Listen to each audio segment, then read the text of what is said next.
Assalamualaikum warahmatullahi wabarakatuh. Perkenalkan, nama saya Caca Saputra. Saya merupakan mahasiswa PJJ Manajemen di Universitas Cyber Asia.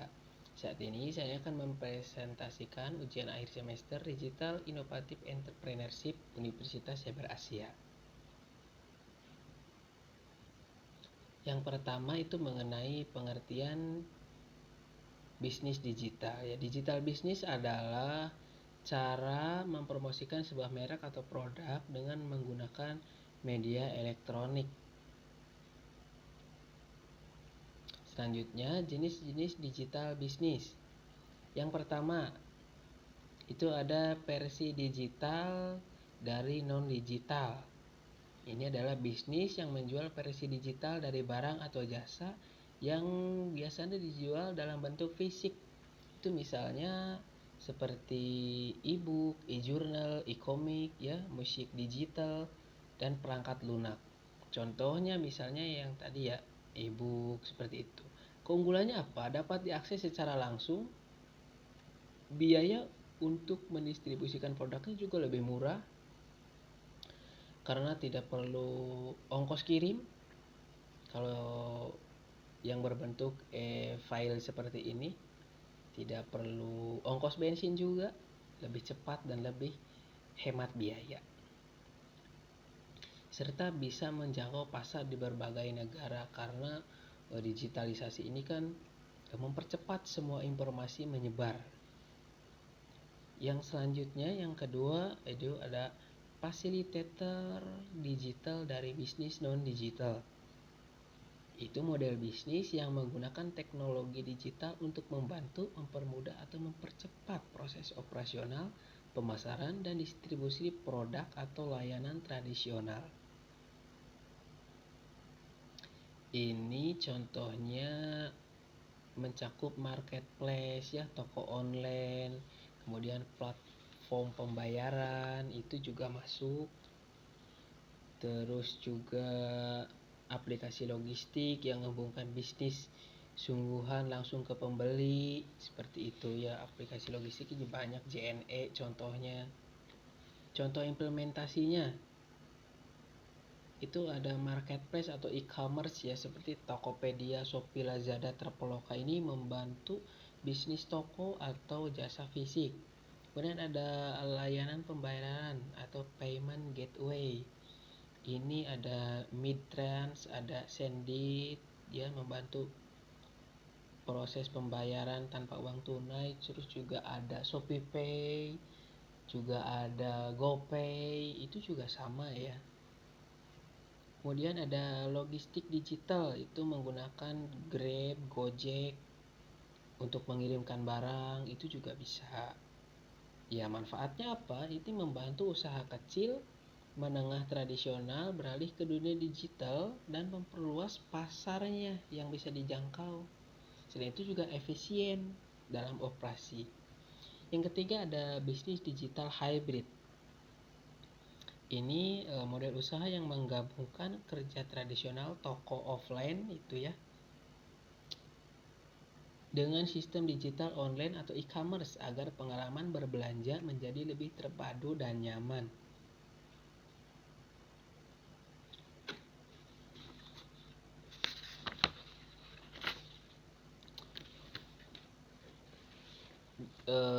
Keuntungannya itu pasar lebih luas, menggabungkan pelanggan dari dalam negeri secara langsung dengan pelanggan dari luar negeri.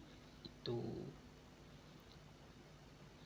contoh model hybrid ini, misalnya restoran atau kafe, itu kan bisa melayani pembelian melalui transaksi online, mesannya via ojek online seperti itu. GoFood misalnya, GrabFood, ShopeeFood itu juga bisa. Selanjutnya di sini studi kasusnya saya memakai Tokopedia.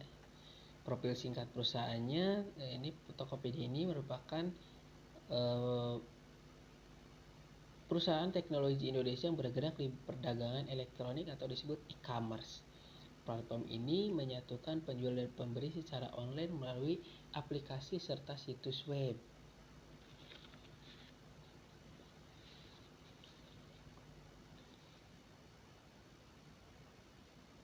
Yang kedua, jenis-jenis bisnis digital yang diterapkan Tokopedia. Yang pertama itu ada marketplace, C2C and B2C platform, atau ini C2C itu customer to customer, itu individu satu menjual ke individu yang lain. Kemudian B2C, business to customer, itu brand atau perusahaan menjual ke customer. Itu misalnya kalau individu ke individu itu reseller ke konsumen gitu ya. Atau kalau dari bisnis to customer ini biasanya dari official store-nya langsung dijual ke customer, seperti itu, ke konsumen.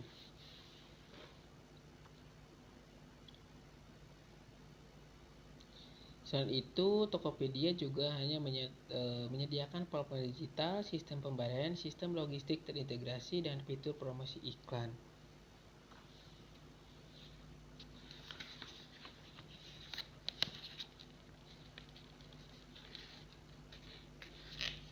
Yang selanjutnya ada platform. Yang kedua ya, ada platform based digital business.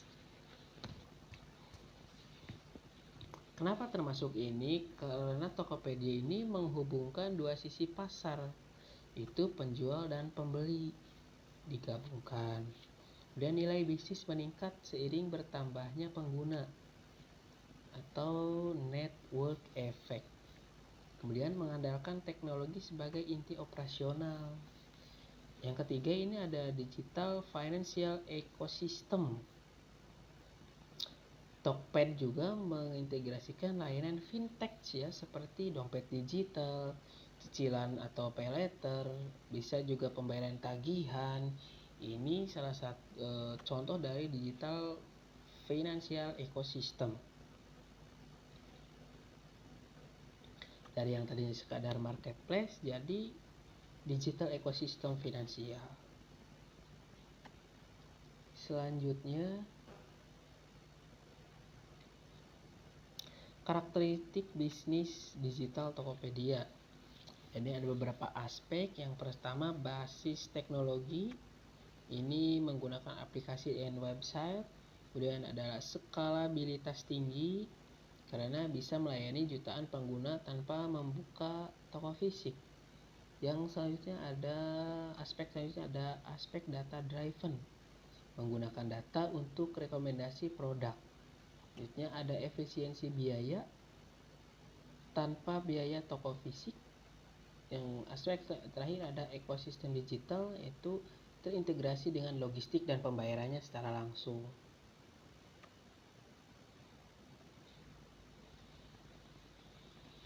Jadi model bisnis digital marketplace berbasis platform dengan pendekatan ekosistem digital untuk Tokopedia ini. Kemudian ada analisis keunggulan bisnis digital yang dimiliki perusahaan pada studi kasus tersebut. Yang pertama ada pasar tanpa batas atau borderless market. Salah satu keunggulannya ini mempunyai menjangkau pasar yang sangat luas tanpa batas geografis ya. Penjual dari daerah terpencil dapat menjual produk ke seluruh wilayah di Indonesia misalnya. Pembeli juga dapat mengakses produk dari berbagai kota tanpa harus datang langsung ke kota tersebut. Kemudian operasionalnya juga 24 jam tanpa batas waktu. Selalu ready aplikasi ini ya.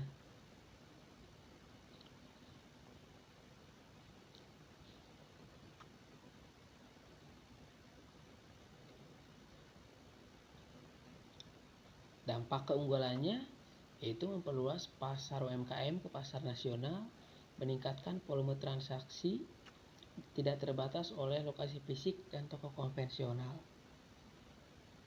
Selanjutnya, yang kedua ada potensi penghasilan besar. Model platform multi sumber pendapatan dan efek jaringan. Sumber penghasilannya ini dari komisi dari penjual, itu pasti ada persenan untuk platformnya itu sendiri.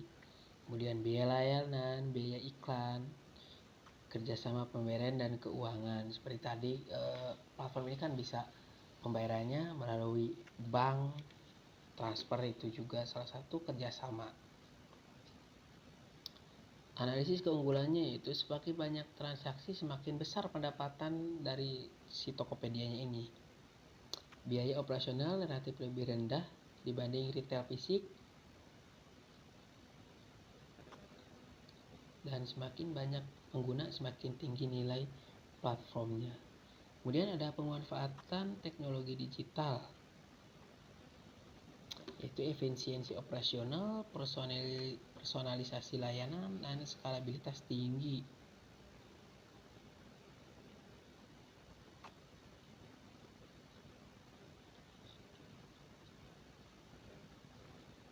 Ya, aplikasinya kan berbasis aplikasi dan website berbasis cloud. Kemudian sistem pembayaran digital terintegrasi, sistem logistiknya juga terintegrasi, keamanan transaksi digitalnya juga terjamin.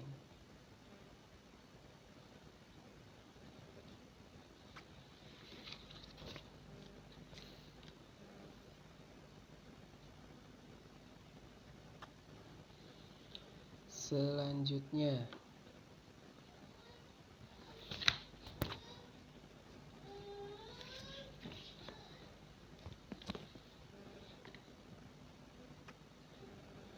transformasi digital yang dilakukan Tokopedia. Yang pertama, transformasi model bisnis. Itu ekosistem digital yang tadi sudah dibahas ya, dari pembayaran, logistik, dan promosi, itu semua ada di dalamnya.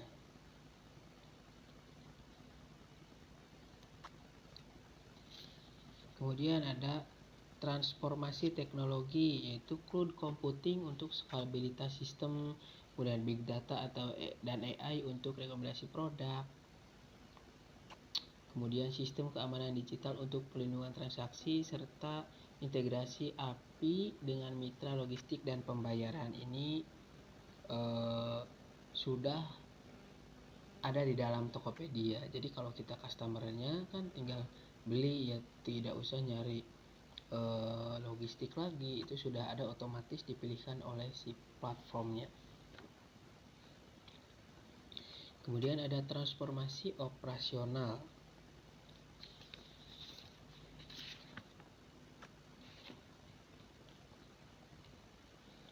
Ini ada digitalisasi proses seller ya, otomatisasi sistem pembayaran dan konfirmasi, integrasi pelacakan pengiriman secara real time. Kita kan bisa digitalisasi proses seller ini kan, kalau kita punya toko nyari reseller kan lebih gampang ya, lebih cepat. Kemudian otomasi sistem pembayaran dan konfirmasi juga semuanya dikonfirmasi dan dilakukan di e-commerce. Kita juga bisa melacak paket yang kita pesan, misalnya teman-teman ya udah sampai mana nih, itu bisa dicek secara real time. Kemudian usulan pengembangan bisnis digital ke depan. Yang pertama ini ada mengoptimalkan AI dan data analysis. Ini AI ini untuk memprediksi tren produk misalnya. Kemudian sistem deteksi fraud yang canggih. Manfaatnya pengalaman belanja lebih personal, mengurangi risiko penipuan, dan meningkatkan kepuasan pelanggan. Yang kedua ada mengembangkan social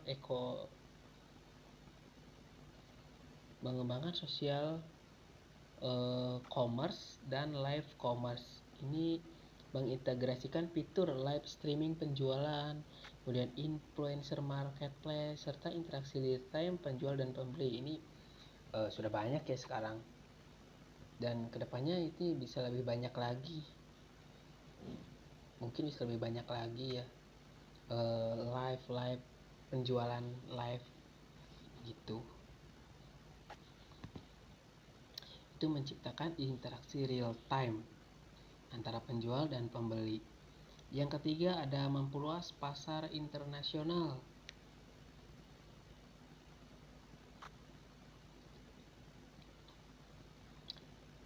memfasilitasi UMKM ekspor langsung. Mungkin nanti Tokopedia bisa memfasilitasi itu ya. Kemudian juga mungkin Tokopedia bisa bekerja sama dengan logistik internasional dan menyediakan fitur pembayaran global.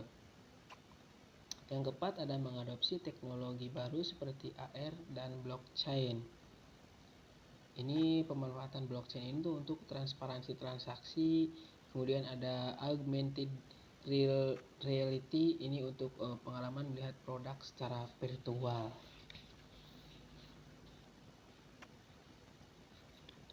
Baik, terima kasih. Sekian yang bisa saya sampaikan terkait materi ujian akhir semester digital marketing Universitas Cyber Asia. Terima kasih atas perhatiannya. Assalamualaikum warahmatullahi wabarakatuh.